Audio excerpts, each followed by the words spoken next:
사도행전 17장부터 18장, 19장은 이제 바울이 그리스 헬라 문명의 핵심적인 도시들을 방문해서 복음을 전한 그런 내용이 기록되어 있습니다. 그래서 우리가 지난 시간에 17장에서 바울이 어디 가서 복음을 전했죠? 아덴에 가서, 아덴이 어떤 곳이죠? 헬라 철학의 중심지죠.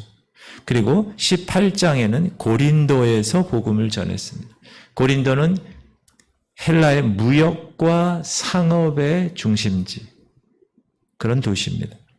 그리고 오늘 19장에서 이제 에베소라는 곳을 방문합니다. 자, 에베소는 헬라 종교의 중심지입니다.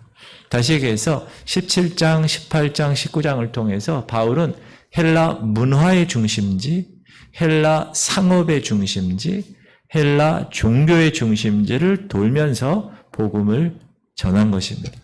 오늘 에베소에 보면, 자, 에베소가 어디 있냐면 지금의 터키, 그렇죠? 예. 고린도는 어디 있죠? 왼쪽에, 그리스 남쪽에 있죠. 아덴도 마찬가지고. 그래서 에베소에는, 여러분 에베소 그러면 터키 왼쪽 밑에, 그걸 항상 머리에 두고 계셔야 돼요. 에베소서 읽으면 에베소가 여기구나. 에베소에는 우상이 상당히 심하게 숭배를 했는데 아데미 여신을 숭배하는 신전이 있었습니다. 알렉산더 대왕의 후원으로 이 신전이 주어졌는데 이 아데미 신전, 예, 이게 아데미 신전이라는 곳인데 길이가 137m, 그리고 폭이 69m, 상당히 길죠. 그리고 18m 높이가, 한 5층 이상의 건물, 그리고 기둥이 127개로 되어 있어요. 축구장보다 큰 신전, 그리고 우리가 지난번에 사진으로 보았었던 아테네의 파르테논 신전보다 4배나 큰 그런 큰 아데미 신전이 있었다. 그럼 아데미 여신이 어떤 사람인지 아세요? 어떤 신인지 아세요? 풍요와 다산의 신입니다. 제가 보여드릴게요. 오른쪽에 있는 신이 아데미 여신입니다. 저기 이렇게 주렁주렁 뭐가 달려있죠. 저게 뭔지 아세요? 뭔지 아세요? 저게 뭐냐 하면 유방이에요. 유방이 몇 개 있는가 한번 세보시겠어요? 네. 진짜 세보시지 말고 24개 있어요. 24개. 무슨 뜻이냐? 풍요와 다산의 신이기 때문에 그냥 그렇게 그런 모습으로 하고 있어요. 그래서 저렇게 사람들이 저 아데미 신상을 저렇게 만들어서 저게 어떤 마술적 힘을 가진 부적처럼 사람들에게 팔아서 먹고 사는 그런 사람들도 많이 있었다. 그래서 에베소라는 도시는 이 아데미 여신과 관련해서 파생된 상품이 많이 수출이 됐고 또 그를 이용한 종교적인 의료 행위도 활발하게 일어났던 도시다. 그러니까 우상이 가득 찬 도시다라는 것을 알 수가 있습니다. 근데 바울이 아까 그리스 남단의 고린도에서 터키 남단의 이 에베소를 들르게 된 이유는 뭐냐 하면 그가 이제 하나님께, 지난 시간에 우리 공부했죠. 하나님께 서운했던 것이 있어서 감사 제사를 드리기 위해서 예루살렘으로 가기 위해서 배를 타려고 에베소에 들른 것입니다. 바울에게 있어서는 에베소는 특별한 곳입니다. 우리 왜 그러냐 하면 우리가 사도행전 16장 공부할 때 16장. 자, 한번 읽어볼게요. 시작. 성령이 아시아에서 말씀을 전하지 못하게 하시거늘 그들이 부르기아와 갈라디아 땅으로 다녀가. 자, 먼저 사도 바울의 계획은, 그 선교팀의 계획은 유럽으로, 구라파 쪽으로 복음을 전하는 계획이 있었는데 마게도니아 환상, 마게도니아 사람이 나타나서 우리를 도우라. 그래서 아시아 지방 에베소에서 복음을 전하려고 했는데 성령이 막으셔서 무산된 것입니다. 그러니까 아시아로, 제가 아까 잘못 얘기한 것 같은데 아시아 쪽으로 복음을 전하려고 그랬는데 유럽 쪽에 있는 마게도냐 그쪽에서 우리를 도우라고 그래서 사도 바울이 유럽 쪽으로 복음을 전하게 되는 그러한 특별한 곳이 에베소입니다.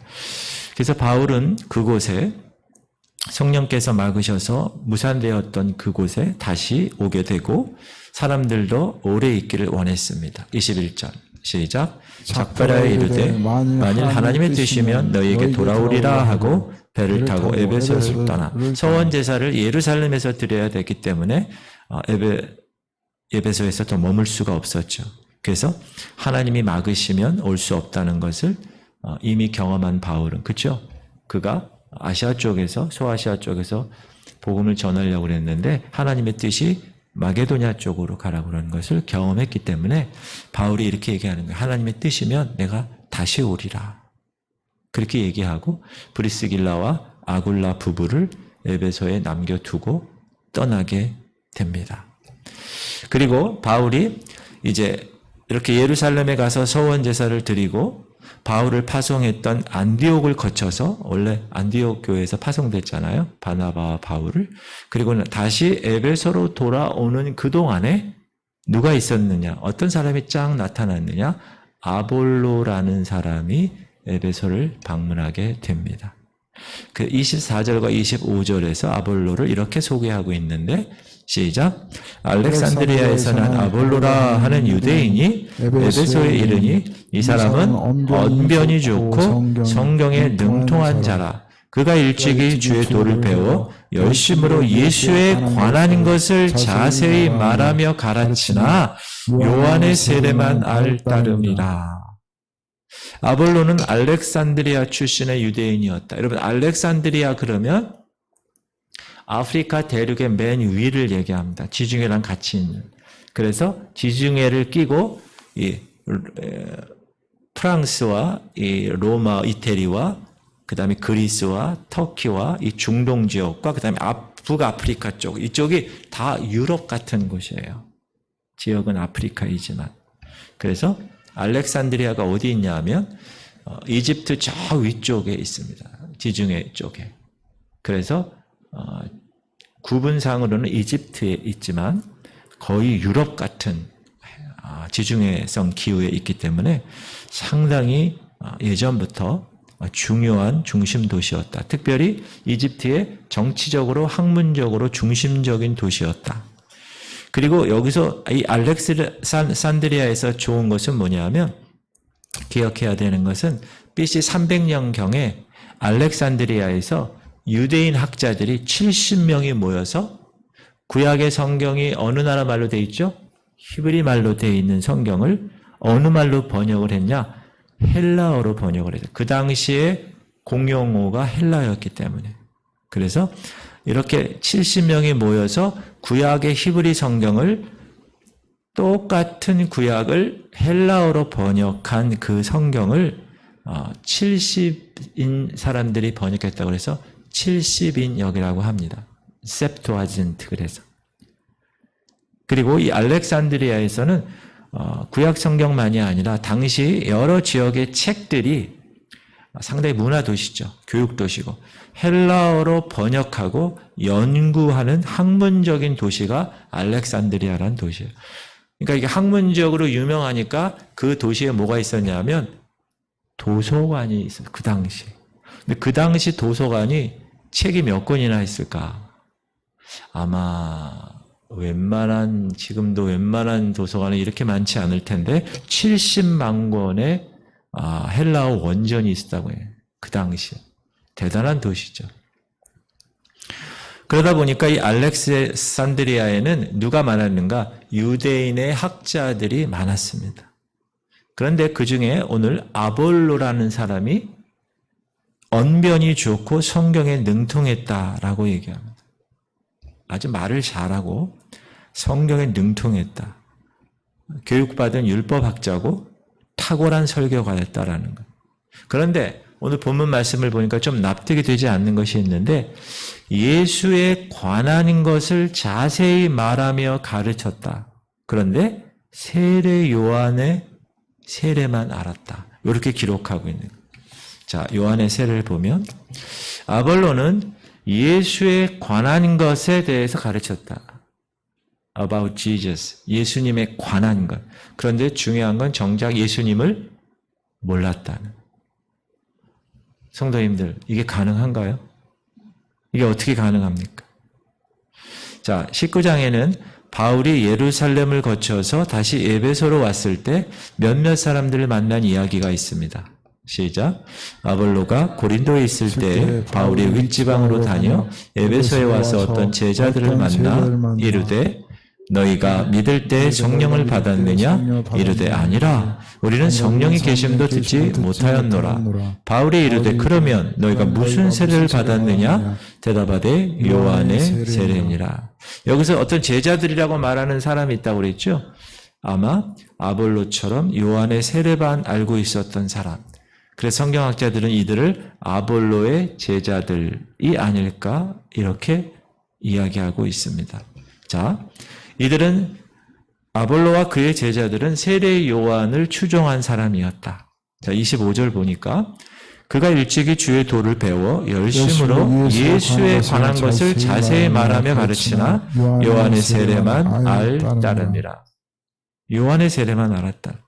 아볼로가 일찍이 주의 도를 배웠다고 하는데 세례 요한의 가르침을 직접 받은 사람일 가능성이 가장 큽니다. 다시 얘기하면 아볼로는 세례 요한의 제자일 가능성이 큽니다. 마태복음 3장 3절에 보면 시작. 그는 선지자 이사야를 통하여 말씀하신 자라 일컬었을 때 광야에 외치는 자의 소리가 있어 이르되 너희는 주의 길을 준비하라. 그가 오실 길을 곧게 하라 하였느니라. 엊그제부터 새벽에 누가복음, 히브리서가 끝나고 누가복음을 공부하는데 세례 요한에 대해서 지금 공부하고 있어요. 지금 세례 요한에 대해서 말한 말씀이잖아요. 세례 요한은 6개월 전에 예수님보다 먼저 태어나서 주의 길과 주의 도를 준비해서 오실 메시아에 대해서 열심히 가르친 주인공입니다. 광야에서 외치는 자의 소리로. 그리고 그 가르침을 따르는 자에게 세례를 주었어요. 도시에서는 사람들이 성전이나 바리새인들이 있는 그곳에는 사람들이 모이질 않았어요. 왜? 영적 리더십이 없기 때문에. 그런데 그래서 사람들이 다 광야로 갔어요. 왜? 세례 요한이라는 영적 리더십이 광야에 있기 때문에. 그래서 그에게 가서 그가 회개하라 천국이 가까웠느니라 얘기했을 때 회개하고 세례를 받고 그런 회개의 세례를 받았습니다. 아볼로와 그의 제자들도 유대인이지만 메시아를 맞아들이기 위해서 회개의 세례를 받았던 것입니다. 자신들만 요한의 세례를 받은 것이 아니라 그 요한의 세례를 받으라고 다른 사람들에게 많이 열심히 전하고 다닌 사람. 그런데 아볼로가 전한 것은 예수가 아니라 예수에 관한 것이라는 거예요. 오실 메시아를 전한 것이지 이미 오신 메시아를 전하지 않았다라는 것입니다. 그리고 마태복음 3장 11절 보면 시작. 나는 너희로 회개하기 위하여 물로 세례를 베풀거니와 내 뒤에 오시는 이는 나보다 능력이 많으시니 나는 그의 신을 들기도 감당하지 못하겠노라. 그는 성령과 불로 너희에게 세례를 베푸실 것이요. 이거 지금 누가 얘기하는 거죠? 세례 요한이 얘기하는. 세례 요한은 뭐냐? 내가 물로 세례를 주는데 물로 세례를 주는 이유가 뭐라고요? 회개하게 하기 위해서. 그래서 물 세례를 주는데 내 뒤에 오시는 이가 있어. 누구죠? 예수님. 그는 나보다 능력이 많으시고 그는 물로 세례를 주시는 분이 아니라 성령과 불로 너희에게 세례를 주신다. 자, 세례 요한의 세례는 물 세례입니다. 그건 어떤 세례라고요? 회개하기 위한 세례. 물 세례는 자신이 죄인이라는 것을 인정하는 세례입니다. 그러나 오시는 메시아의 세례는 성령과 불의 세례라고 말씀하십니다. 여러분, 불의 세례는 뭐죠? 불은 뭐 하는 거예요? 죄를 태워서 없애는 것입니다. 그러므로 성령의 세례는 뭐죠? 따라합시다. 성령의 세례란 그 사람 안에 내주하시며 계속 말씀하시고 계속 이끄시는 것입니다. 누가요? 성령께서. 누구를? 여러분을. 그게 성령의 세례입니다. 성령께서 이 안에 계셔서 계속 나의 삶을 주관하시고 인도하시고 계속 나의 삶을 이끄시는 삶, 그것이 성령 충만의 삶이라는 거예요. 그런데 아볼로와 그의 제자들은 요한의 가르침을 따르는 이들이니까 성령 세례라는 말을 들었을 것입니다. 지금 요한이 얘기했잖아요. 요 말을 들었을 거예요. 그러나 그 성령 세례가 무엇인지는 몰랐던 거예요. 자, 이들은 이 아볼로의 이 제자들은 요한에 의해서 그 마음밭이 이미 준비된 사람들이었다. 그러나 정작 예수님에 관한 것은 알았지만 예수님은 몰랐다.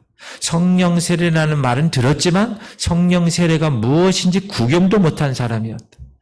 쉽게 말하면 지식은 있었는데 그 지식을 어떻게 사용해야 하는지 몰랐다. 제가 쉽게 예를 들면 이런 거예요. 여러분 학교에서 학생들에게 강의를 하는데 컴퓨터에 관한 강의를 하는데 그 컴퓨터를 강의하는 그 선생님이 컴퓨터를 사용한 경험이 없는 선생님이에요. 그러면 강의를 할 수 있을까요? 강의를 할 수 없겠죠. 상황은 다르지만 이런 사람이 여러분 오늘날에도 있을 수 있습니다. 예수님에 관해서는 알아. 예수님을 만나보질 않았어. 혹 이 자리에도 자신이 죄인임을 인정하고 예수님에 대한 지식도 있고 교회 생활도 열심히 하고 있는데 예수님과 무관하게 사는 분이 계십니까? 예수님에 관하여는 잘 압니다. 성경도 잘 압니다. 그러나 정작 예수님을 잘 모릅니다. 그분을 만난 경험이 없습니다. 그렇다면 그 사람은 오늘 부분에 나온 아볼로처럼 요한의 세례만 아는 것입니다. 많은 것이 준비되어 있지만 다 알아요. 그러나 정작 그 핵심에는 들어가지 못한 상태입니다. 사랑하는 성도님들, 만약 우리 중에 그런 분이 있다면 아볼로와 그 제자들이 만났던 그 예수님을 만나시기를 주의 이름으로 축복합니다. 그리고 만나고 나면 성령 세례를 주신다고 그랬으니까 성령 세례까지 받으시기를 축복합니다. 자, 그렇다면 아볼로와 그의 제자들은 어떻게 예수님을 믿고 어떻게 성령의 세례를 받게 되었는가? 한번 볼게요. 26절 시작. 그가 회당에서 담대히 말하기 시작하거늘 브리스길라와 아굴라가 듣고 데려다가 하나님의 도를 더 정확하게 풀어 이르더라. 자, 아볼로는 지금 어디서 열정적으로 가르쳤어요? 회당에서. 가르친 내용이 뭘까요? 예수님에 관한 거예요. 구약에 있었던 그 예언의 말씀, 오실 예수님에 관하여 담대히 전했습니다. 그런데 그 회당에서 앉아있던 브리스길라와 아굴라라는 두 부부가 들었어요. 들었더니 오신 예수님에 대해서 모르는 거예요. 누가? 아볼로가. 그래서 지혜롭게 다가갔습니다. 그 자리에서 회당의 많은 사람들 앞에서가 아니라 개인적으로 그 브리스길라와 아굴라 부부가 이 아볼로를 자기 집으로 모셔와서 하나님의 도가 무엇인지 정확하게 풀어서 가르쳤다는 거예요. 야, 여러분, 아볼로는 율법학자예요. 브리스길라와 아굴라는 뭐 하는 사람이에요? 텐트 만드는 부부예요. 사업가예요. 근데 이름이 아굴라와 브리스길라라고 하지 않고 브리스길라와 아굴라라 그러는 거 보면 브리스길라 여자 이름이 먼저 나오는 거 보면 그 브리스길라가 더 역할이 컸던 것 같습니다. 자, 성경에 능통한 율법학자가 사업하는 사람에게, 그것도 여자에게 하나님 말씀을 그것도 집에서 배운다는 것은 유대인에게 있어서 있을 수 없는 일입니다. 지금으로 얘기하면 평신도 부부가 신학교 교수를 데려다가 조용히 자기 집에서 신학교 교수에게 당신 지금 알고 있는 게 반밖에 없어. 정확한 예수 그리스도 하나님의 도를 가르치는 모습과 같은 것입니다. 그런데 여기서 너무나 귀한 일을 발견하는데 그것은 뭐냐 하면 아볼로라는 사람이 교만하지 않았다는 것. 열받지 않았다는 것. 어떻게 감히 평신도가 지금 내가 율법학자고 내가 지금 학교에서 강의를 하는 사람인데 나에게 이 예수에 대해서 가르쳐? 건방지게 이렇게 얘기 안 했다는 거예요. 아볼로는 겸손하게 누구에게나 배우고자 하는 자세가 있었다. 그 결과 브리스길라와 아굴라에 의해서 정확한 하나님의 말씀이 아볼로에게 임하게 된 것입니다. 할렐루야. 시작. 이는 성경으로서 예수는 그리스도라 증언하여 공중 앞에서 힘있게 유대인의 말을 이기리라. 아볼로의 영적인 눈이 떠졌어요. 어떻게 떠졌다고요? 브리스길라와 아굴라가 자기 집에서 조용히 진정한 예수 그리스도의 도를 전해줬다는 것을 경험한 거예요. 그의 능통한 구약 성경에 대한 지식이 예수 그리스도 그분의 그리스도임을 증언하는데 사용된 겁니다. 고린도전서에 보면 시작. 또 성령으로 아니하고는 누구든지 예수를 주라 시인할 수 없다. 예수를 주라 할 수 없다는 것. 성경 기록에 아볼로가 예수를 믿었다 혹은 성령을 받았다라는 기록은 없지만 하지만 오늘 28절에 읽은 것처럼 아볼로가 성경으로서 예수는 그리스도라 증언하고 모든 공중 앞에서 힘있게 유대인의 말을 이긴 것을 보면 그가 예수 그리스도를 믿은 것을 알 수가 있습니다. 드디어 준비된 아볼로가 쓰임을 받게 된 것입니다. 할렐루야. 이야. 그럼 바울이 만났던 아볼로의 제자들에게 어떤 일이 있었습니까? 4절 보니까 시작. 바울이 이르되 요한이 회개의 세례를 베풀며 백성에게 말하되 내 뒤에 오시는 이를 믿으라 하였으니 이는 곧 예수라 하거늘 그들이 듣고 주 예수의 이름으로 세례를 받으니 바울이 그들에게 안수하며 성령이 그들에게 임하심으로 방언도 하고 예언도 하니.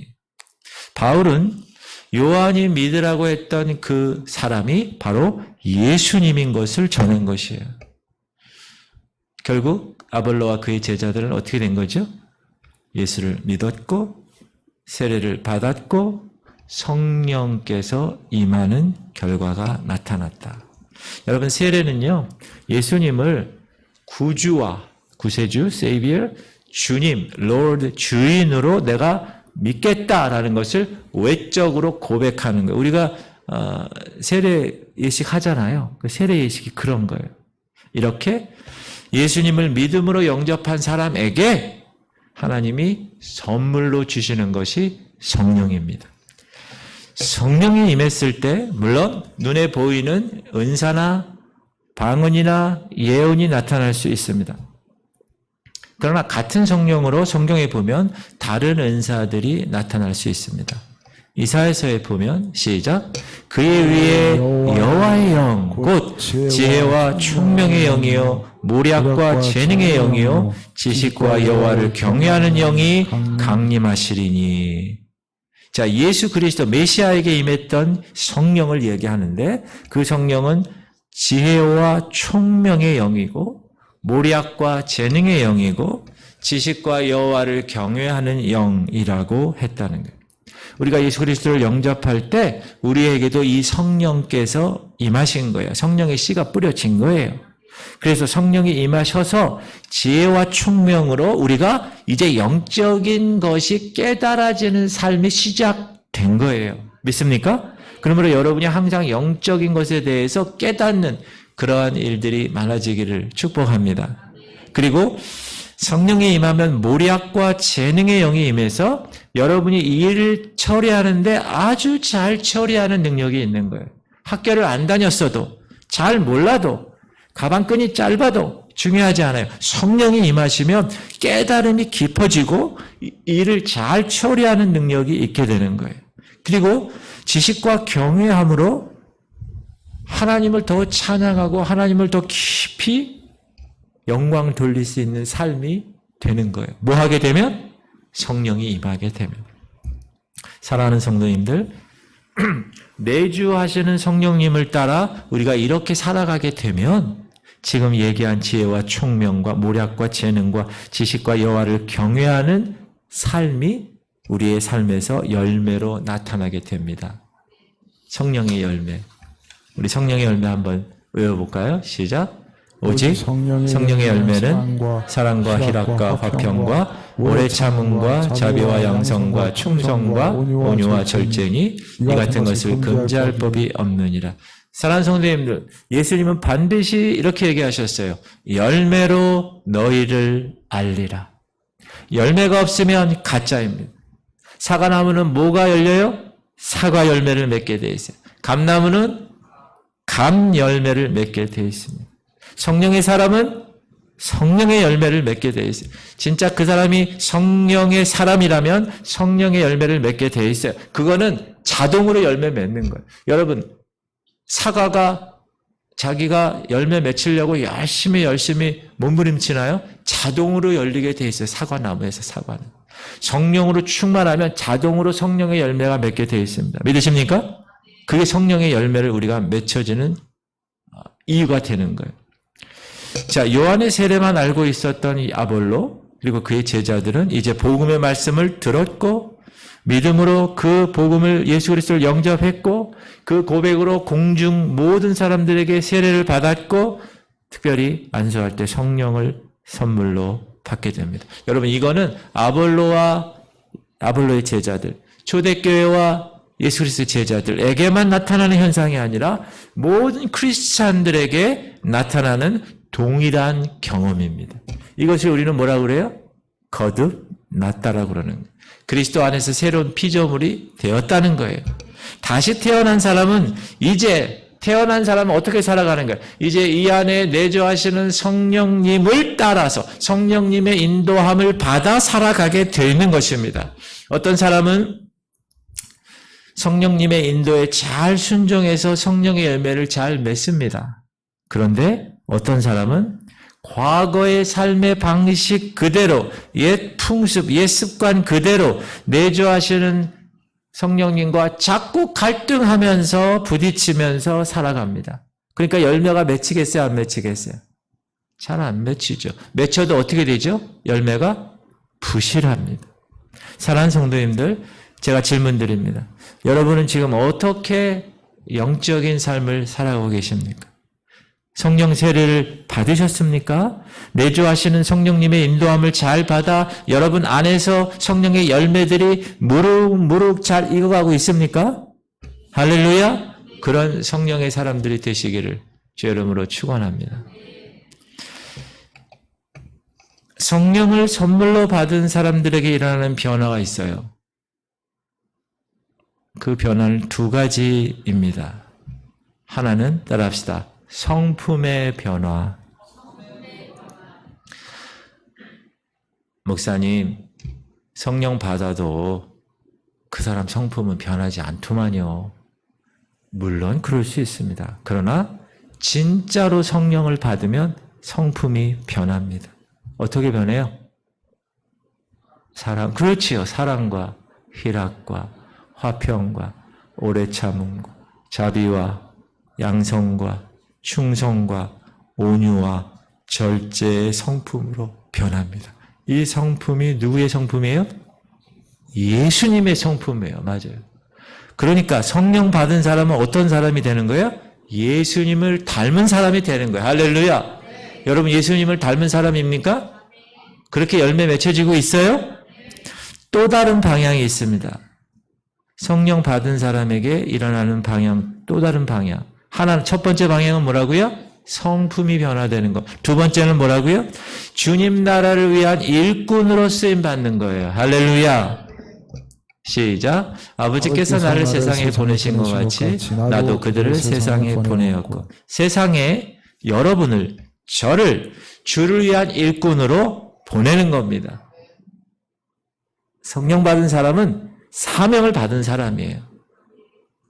할렐루야. 여러분, 이 땅에 사는 이유를 정확하게 묻고 점검하며 살아가는 거예요. 새벽부터 저녁 때까지 24시간 하나님 앞에서의 삶을 계속 의식하며 사는 거예요.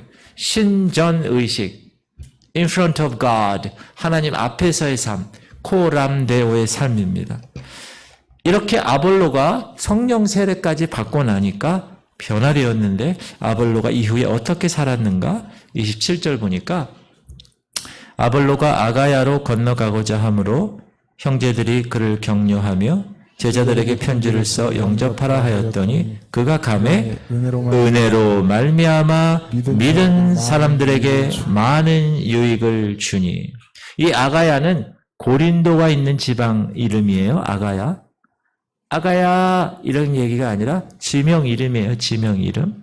자, 브리스길라와 아굴라는 추천서를 써서 이 아볼로 교수님을 고린도 교회에 보내는 거예요. 그러니까 여러분 평신도 브리스길라와 아굴라가 대단한 사역자였다는 걸 알 수가 있어요.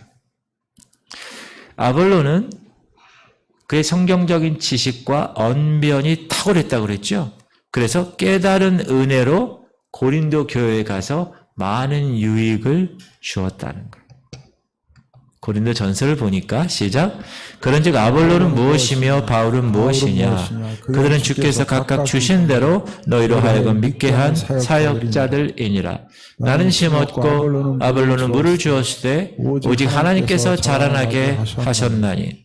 바울 자신이나 아볼로나 다 주께서 주신 사역자들이라고 했습니다.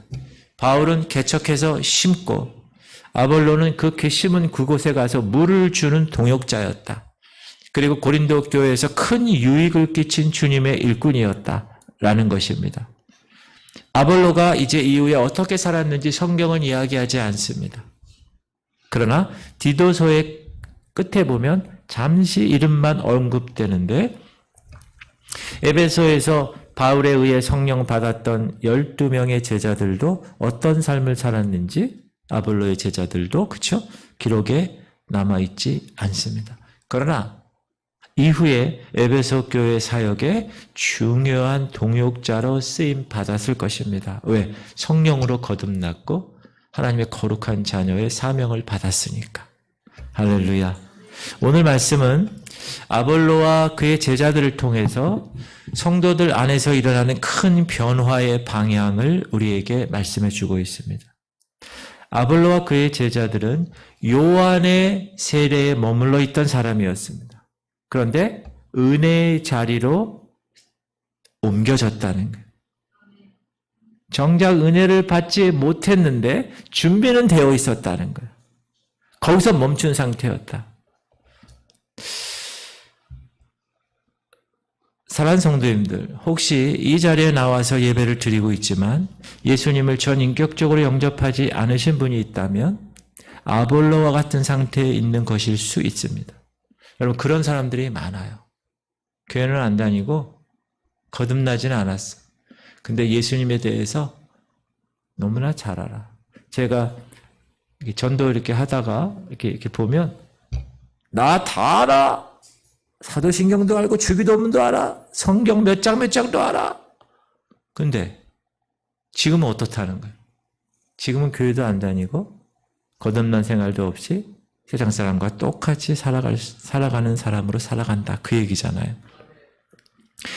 바라기는 여러분 복음의 말씀을 믿고 예수 그리스도를 구세주와 주님으로 영접하고 성령을 선물로 받으시기를 주의 이름으로 축복합니다. 저는 순복음교회 출신이라고 그랬죠? 순복음교회 오살리 기도원이라고 있다고 그랬어요. 거기 기도원에 가면 지금도 그 문구가 있는지 모르는데 거기 뭐라고 써있느냐. 너희가 믿을 때 성령을 받았느냐. 아주 크게 강단 옆에 써놨어요. 그 오살리 기도원은 성령 충만함을 갈급하게 원하는 사람들이 와서 거기서 마가다락방처럼 성령 충만함 받고 문제 해결받고 돌아가는 그런 곳이었습니다. 성령을 아직 받으시지 못한 사람, 혹은 여기 씨앗은 심어졌는데 내가 옛 습관이 너무 좋고 세상이 너무 좋아서 자라나지 못해. 그런 사람은 여러분 세상 사람과 똑같아요. 그거를 뭐라 그러냐면 이름만 그리스도인이라고 그래요. nominal Christian, 명목상의 그리스도인이라고 그래요. 그런 사람이 여러분 교회에 얼마나 많은지 몰라요. 저는 바라기를 이 교회 담임 목사로서 여러분 성령 충만하시기를 주의 이름으로 축원합니다. 이미 성령으로 선물을 받으셨은 분은 여러분의 성령의 인도를 따라 살아가셔야 되는 거예요. 제일 먼저 뭐가 변해야 돼요? 성품이 변해야 돼요. 삶에서 여러분 옛날에 그 깍쟁이 같은 그런 모습이 있었다. 그럼 성령 충만함을 받으면 바뀌어야 되는 거예요. 사랑하고 서로 손잡아주고 이야기하고 화평, 피스메이커로. 그리고 두 번째 뭐라고요? 주님의 유익한 일꾼으로 쓰임 받는 거. 나는 여기까지만 나는 교회 다녀. 내가 이 이상 안 넘어가. 그 이상 넘어가면 나 상처받아. 볼 거 다 본다. 나 거기까지는 안 해. 그런 사람이 있어요. 진짜로 있어요. 제가 예전에 교회에 있을 때 어느 교회 사업하시는 분이에요. 외국에서 막 그냥 엄청나게 한국에 이제 외국도 왔다 갔다 하시면서 그분이 그렇게 살아가시더라고요. 딱 선이 있어요. 저한테 아예 그래요. 저는 그 이상을 넘어가지 않습니다. 근데 그 사람의 얘기는 참 불쌍한 얘기예요. 뭐냐? 그 이상 넘어가면 자기가 교회를 다닐 수가 없대. 참 슬픈 일이죠. 성령 하나님과 함께 목회자와 함께 성도들과 함께 하나가 되는 그런 놀라운 성령의 하나 되게 하심을 경험하지 못한 사람입니다. 저는 이 교회 공동체에서 내주하시는 성령님께서 하나님의 거룩한 성품의 변화가 일어나고 주님의 유익한 일꾼으로 쓰임받는 놀라운 일들이 일어나기를 소망합니다. 그것이 심는 것이든 물 주는 것이든 여러분이 이 교회에서 행하시는 놀라운 사역입니다. 변해야 사역도 즐거움이 있는 거예요. 성품이 변화되고 성령 충만한 사역자가 그 놀라운 교회의 사역도 감당하는 거예요. 주님의 나라와 교회를 위해서 유익하게 기여하고 쓰임받는 성도님들 되시기를 주의 이름으로 축원합니다. 그리고 항상 성령 받은 사람은 어떻게 할까요? 항상 기뻐요. 사랑과 희락 두 번째 열매가 기쁨이에요. 여러분 옆 사람 얼굴을 한번 쳐다보세요. 네, 째려보지 마시고 한번 보세요. 기쁨이 넘치는 사람이 보이죠? 성령의 열매를 맺는 사람이에요. 근데 항상 인상 쓰는 분이 있어요. 인상 쓰는. 후기 인상파 작가처럼. 성령의 사람은 그렇지 않습니다. 자, 두 사람 이상에게 자, 이렇게 얘기하세요. 인상 쓰지 맙시다.